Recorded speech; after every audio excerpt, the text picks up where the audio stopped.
Hello everyone, and welcome back to our channel, Forever in Memory. In this video, we'll be honoring American celebrities who have passed away today and in recent days, along with other notable figures from around the world. Before we begin, please show your support by giving this video a like.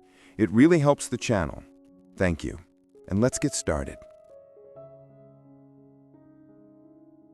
30th September 2025. Lai Weimoth passed away, a figure whose life was woven deeply into the fabric of American journalism and global politics. More than a reporter, she was a bridge between worlds, a woman who spoke truth to power while building quiet, trusted connections behind the scenes.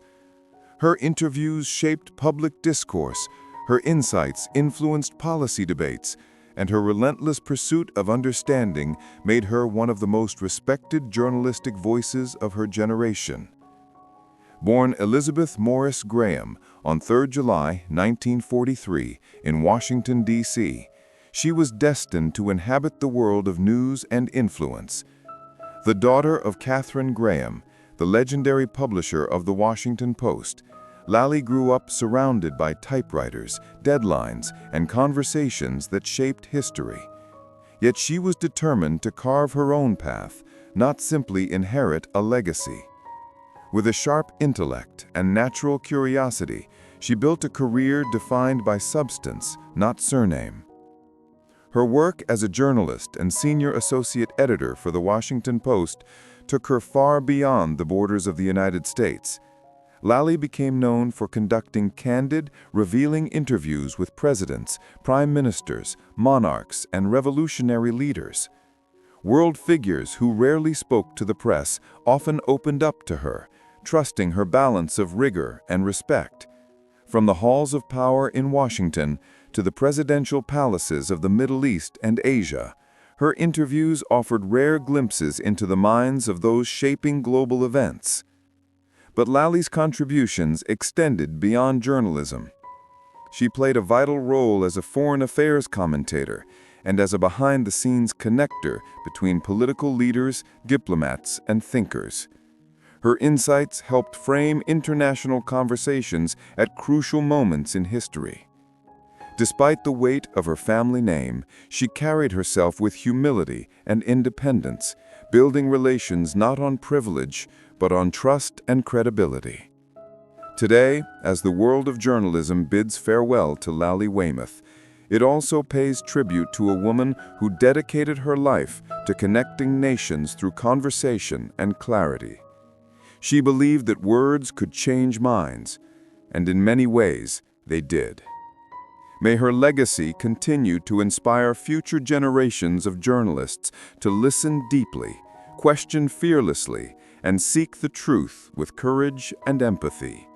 And may the echo of her voice, thoughtful, probing, compassionate, live on in the pages of history she helped to write. 29 September 2025, Myron Lowry passed away. A dedicated public servant, trusted voice, and one of the most recognizable figures in Memphis politics.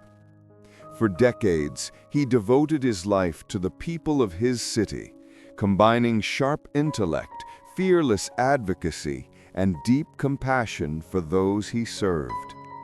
Known for his straightforward honesty and tireless work on behalf of his community, Lowry left a mark on local government that will not soon be forgotten.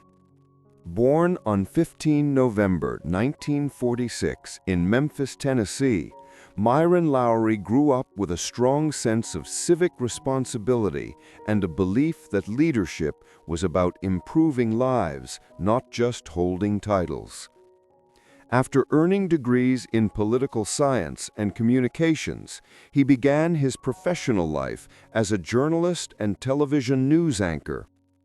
His years in broadcasting honed his communication skills and built a deep connection with the people of Memphis, a connection that would serve as the foundation for his later career in public office.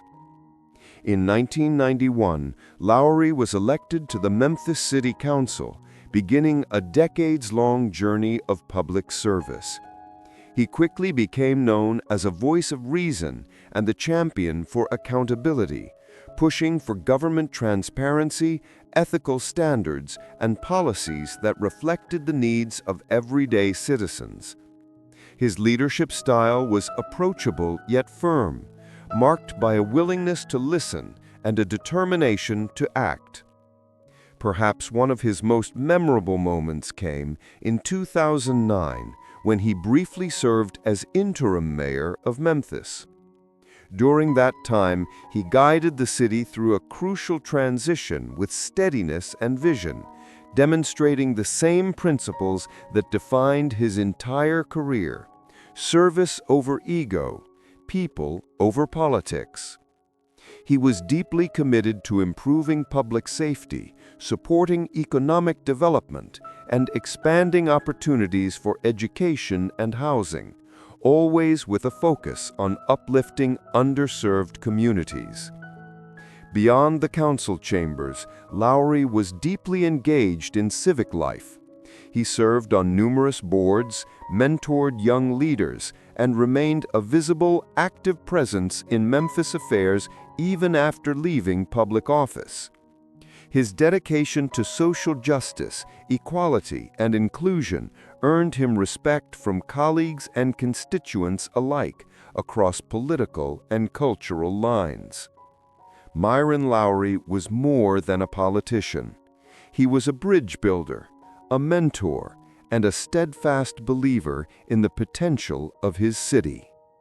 As Memphis mourns his passing, it also celebrates a life lived with purpose and integrity.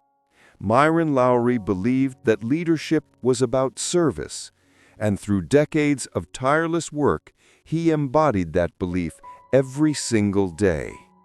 May his memory continue to inspire future generations to lead with courage, compassion, and a deep commitment to the communities they call home.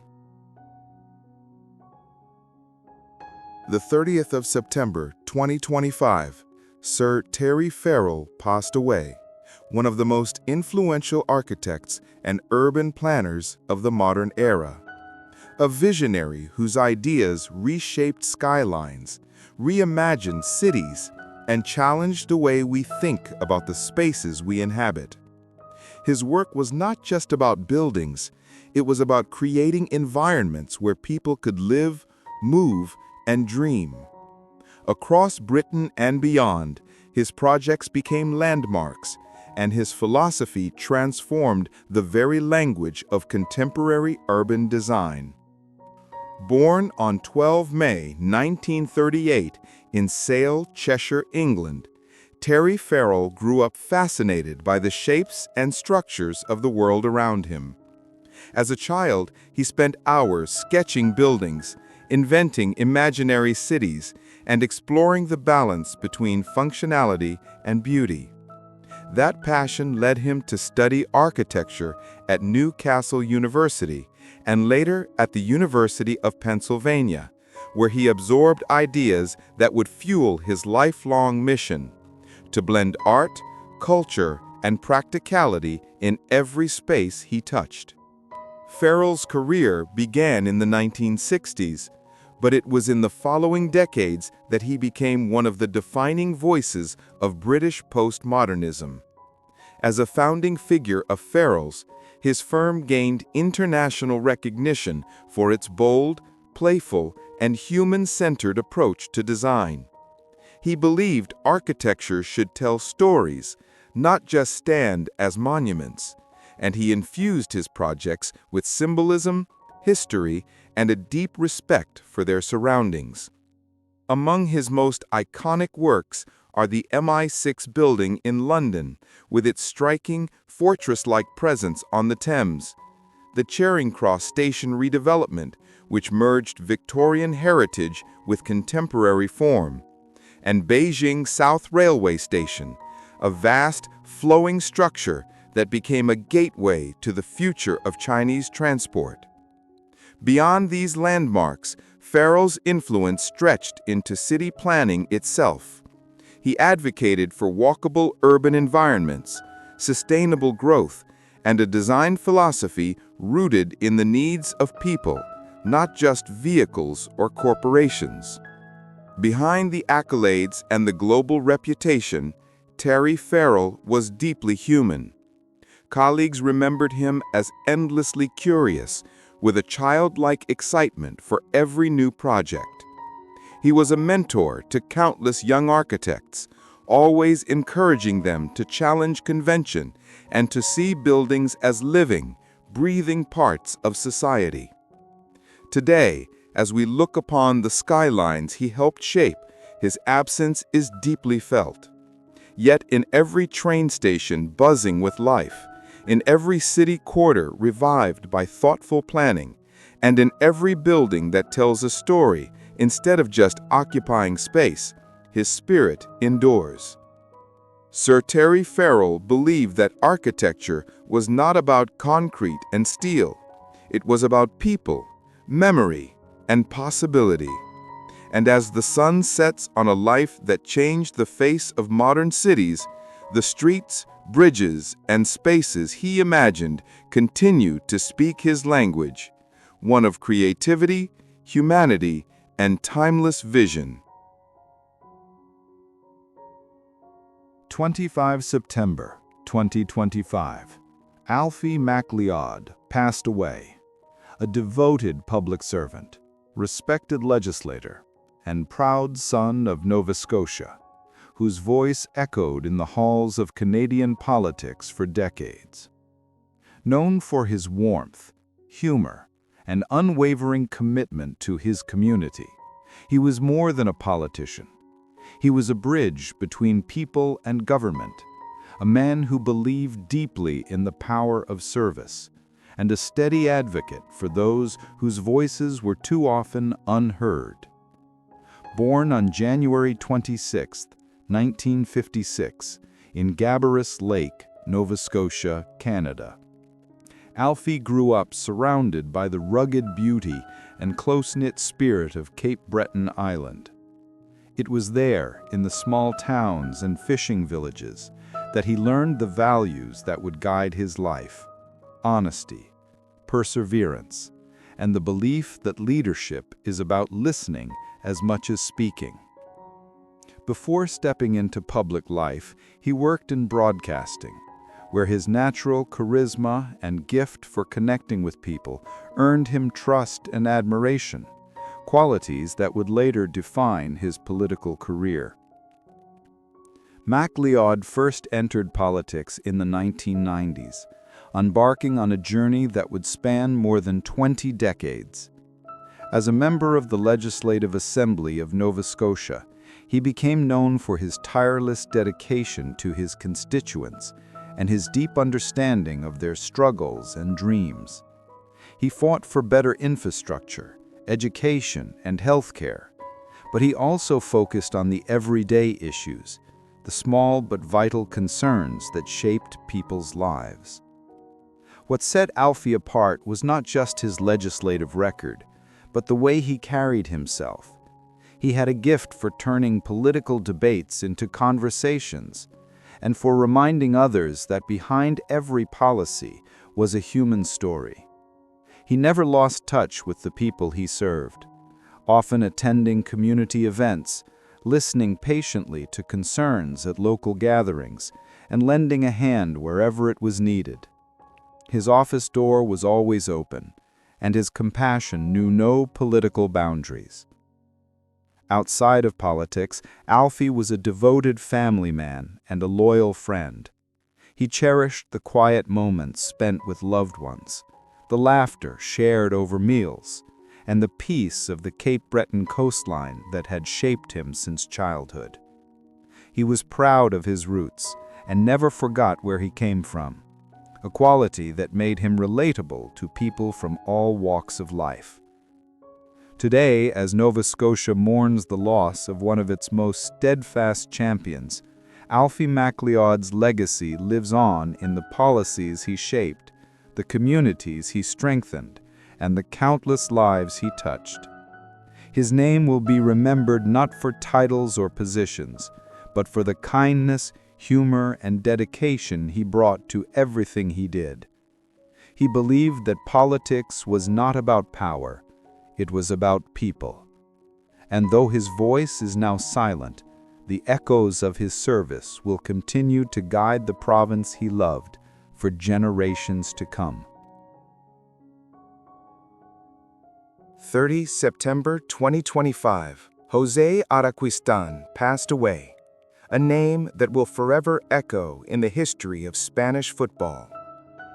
Celebrated as one of the most talented goalkeepers of his generation, Araquistan's story was not just about the saves he made on the pitch, but about the courage, discipline, and quiet strength with which he lived his life.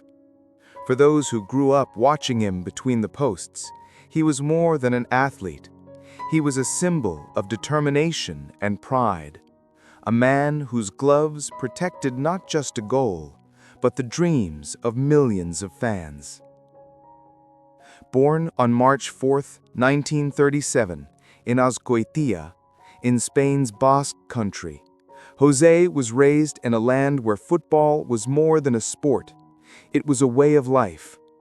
From the dusty fields of his childhood to the roaring stadiums of Europe, his journey was defined by perseverance. He started his career with Real Sociedad, where his extraordinary reflexes, commanding presence, and tactical intelligence quickly set him apart from his peers. His performances caught the attention of Real Madrid, and with that call, his life changed forever. Joining the legendary club in the early 1960s, Araquistan stepped into one of the most competitive arenas in world football. The pressure was immense, the expectations even greater. Yet he thrived.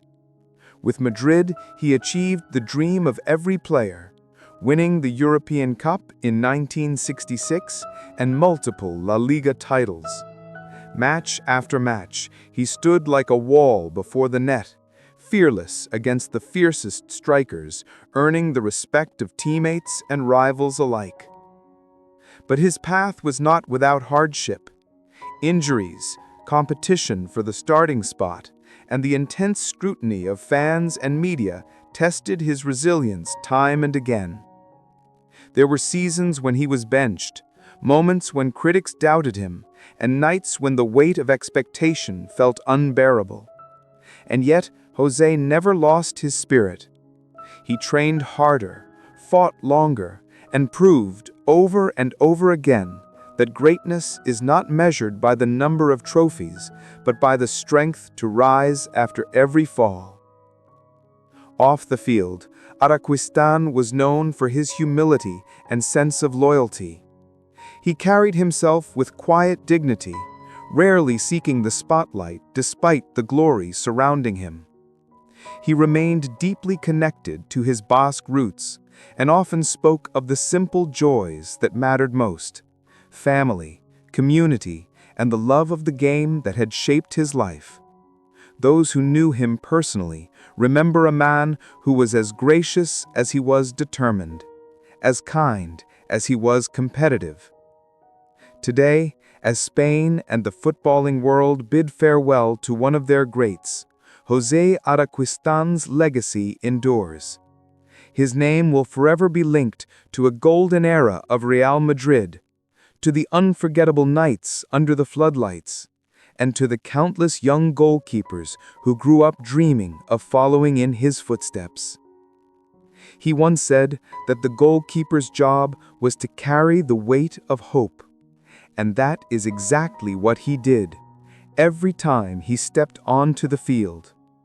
Now, as the stadium lights dim and the final whistle blows on a remarkable life, the echo of the crowd still lingers, whispering a single word: Gracias.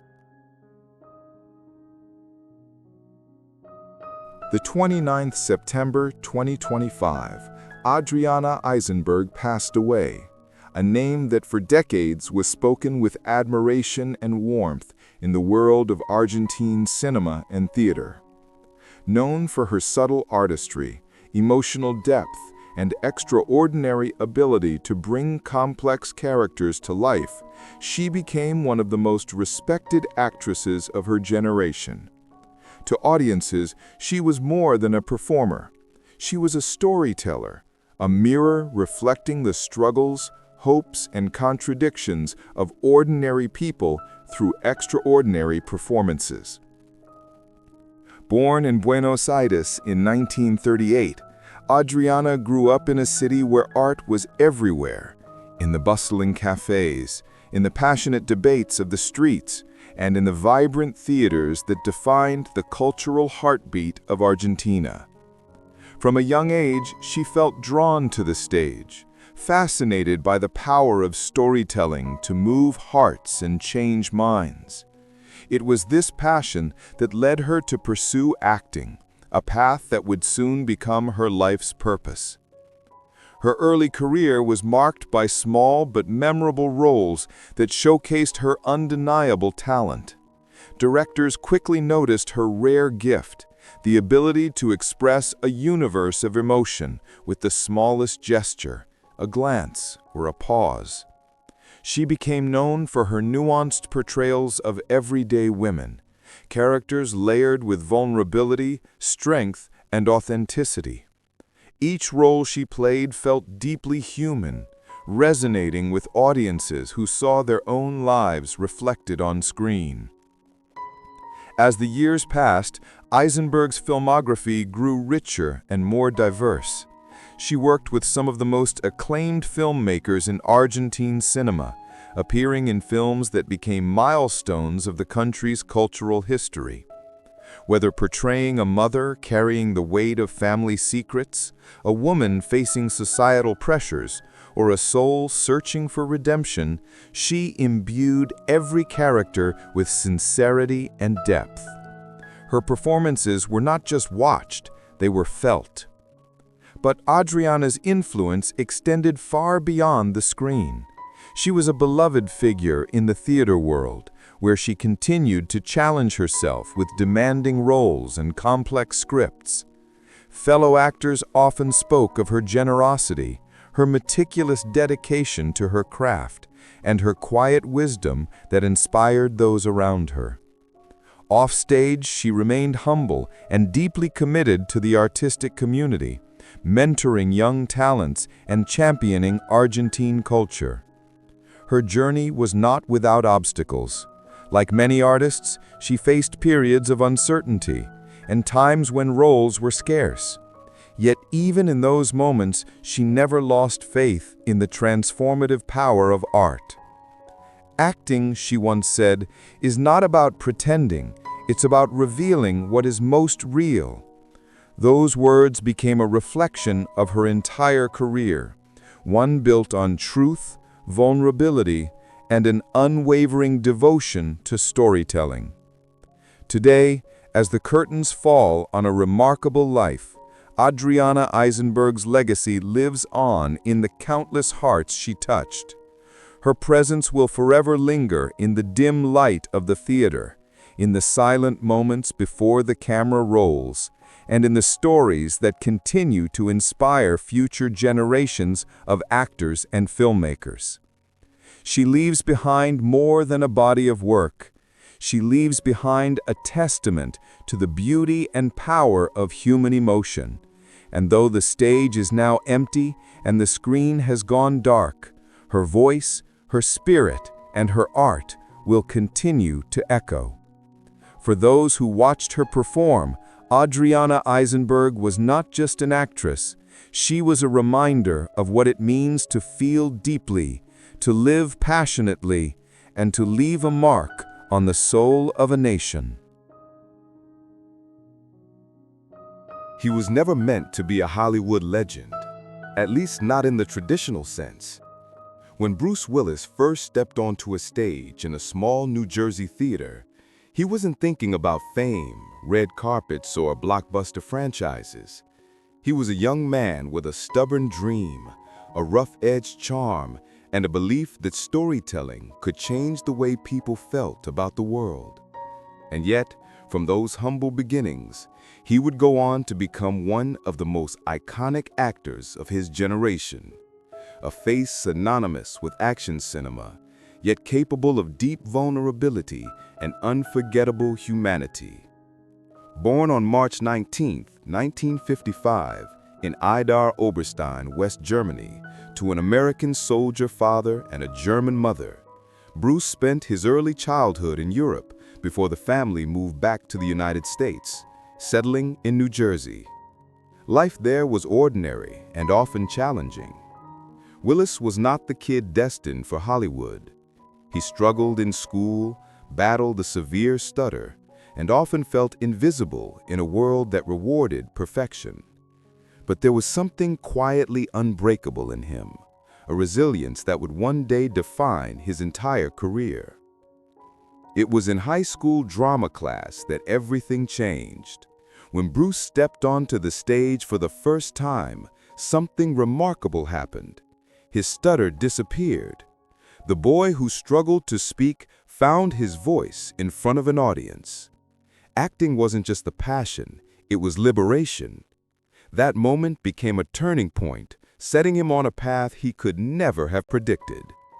After high school, he pursued drama in college, took odd jobs to survive, and worked tirelessly in local theater productions, each performance sharpening his craft and strengthening his resolve. But the road to success was anything but smooth. In New York City, where he moved to chase his dream, rejection became a constant companion. Casting agents dismissed him for his unconventional look. Directors told him he wasn't leading man material. Yet Bruce refused to quit. He took whatever roles he could find, bartending by night, auditioning by day, slowly building a reputation as a versatile and magnetic performer. Then, seemingly out of nowhere, came the break that would change everything. In 1985, he landed the role of David Addison in the television series Moonlighting. The show was a sensation, and so was he. A fast-talking, unpredictable, effortlessly charismatic private detective who redefined what a leading man could be. Audiences loved him, critics praised him, and Hollywood took notice. In a world that had grown tired of polished, perfect heroes, Bruce Willis was raw, real, and impossible to ignore. What followed was a career that would reshape the landscape of action cinema. But beneath the explosions and one-liners, there remained a man who never forgot where he came from. A kid from New Jersey who had once been told he'd never make it. That defiant spirit, that refusal to bow to doubt, became the heartbeat of his story, and the reason millions would one day call him a legend. This was only the beginning of Bruce Willis's journey, a journey that would soon take him from television star to one of the biggest names in Hollywood, and from a struggling dreamer to a symbol of resilience, reinvention, and enduring strength. By the late 1980s, Bruce Willis was no longer just a promising actor, he was a phenomenon. The defining moment of his ascent came in 1988, when he stepped into the role that would forever change not only his career, but the entire action genre, John McClane in Die Hard. At first, few believed a TV star known for whiz-cracks and comedic timing could carry an explosive big-budget thriller, but Willis proved them wrong. He delivered not a flawless superhero, but a bruised, bleeding, deeply human everyman. A cop caught in the wrong place at the wrong time, relying on grit, wit, and sheer will to survive. The film became an instant classic, and McClane became a symbol of a new kind of action hero, vulnerable, relatable, and unforgettable. With Die Hard, Bruce didn't just become a movie star, he redefined what a movie star could be. His mix of toughness and humor, vulnerability and swagger made him unlike anyone else on screen. Sequels followed, each cementing his place as one of Hollywood's most bankable actors. But Bruce never allowed himself to be confined to a single genre. He was determined to prove he was more than explosions and catchphrases. In the 90s and early 2000s, he embraced a remarkable variety of roles that showcased the depth of his talent. In Pulp Fiction, he transformed into Butch Coolidge, a weary boxer trapped in a violent underworld, delivering one of the film's most haunting performances. In The Sixth Sense, he portrayed a tormented psychologist, grounding a supernatural story with raw emotion and restraint. In 12 Monkeys, he dived into psychological science fiction, and in The Fifth Element, he brought humor and humanity to a visually dazzling, futuristic epic. These films proved that Bruce Willis was not just an action star, he was a storyteller capable of exploring complex characters and emotions. But behind the fame and fortune, there was always something deeply grounded about him. Unlike many of his contemporaries, Bruce never seemed consumed by Hollywood's illusions. He approached fame with a wry smile and an easy laugh, often poking fun at himself and refusing to take stardom too seriously. Colleagues spoke of his discipline, his professionalism, and his generosity on set. He valued authenticity, both in his work and in his life, and that authenticity became part of his appeal. Of course, his journey wasn't without setbacks. Not every film succeeded, and not every risk paid off. There were box office disappointments and critical failures. Yet even when the spotlight dimmed, Bruce kept moving forward. He was never defined by a single moment, a single genre, or a single decade. He kept reinventing himself, returning to action when audiences craved it, exploring new creative challenges when he felt inspired. By the time the 21st century rolled around, Bruce Willis was no longer just a star. He was an institution. Generations had grown up watching him crawl through air ducts, deliver razor-sharp dialogue, or silently break a viewer's heart with a single look. He had become part of the fabric of cinema itself, an actor whose presence alone could command a screen and elevate a story. Through triumphs and failures, risks and rewards, Bruce's journey was a masterclass in longevity and resilience, a reminder that greatness isn't about avoiding failure, but about enduring, adapting, and continuing to create. And that is exactly what he did, over and over. By the time Bruce Willis entered the later chapters of his career, he had already secured a place in the pantheon of modern cinema. Few actors in Hollywood history had managed to balance raw charisma, vulnerability, and timeless appeal the way he did. But even as the blockbuster era that had made him a global icon began to evolve, Bruce continued to find new ways to connect with audiences, not through spectacle alone, but through authenticity, humanity, and presence. He returned again and again to the Die Hard series, each installment a testament to the enduring power of John McClane, a character who had started as an ordinary cop and had become a cinematic archetype. Yet beyond the action franchises, Bruce found success in more intimate, character-driven projects. Films like Unbreakable and Looper proved that he could anchor stories that were cerebral, emotional, and complex. He was equally compelling in dramatic roles, where the explosions were replaced by quiet tension, and the battles were fought within the soul. His presence on screen became something more than entertainment.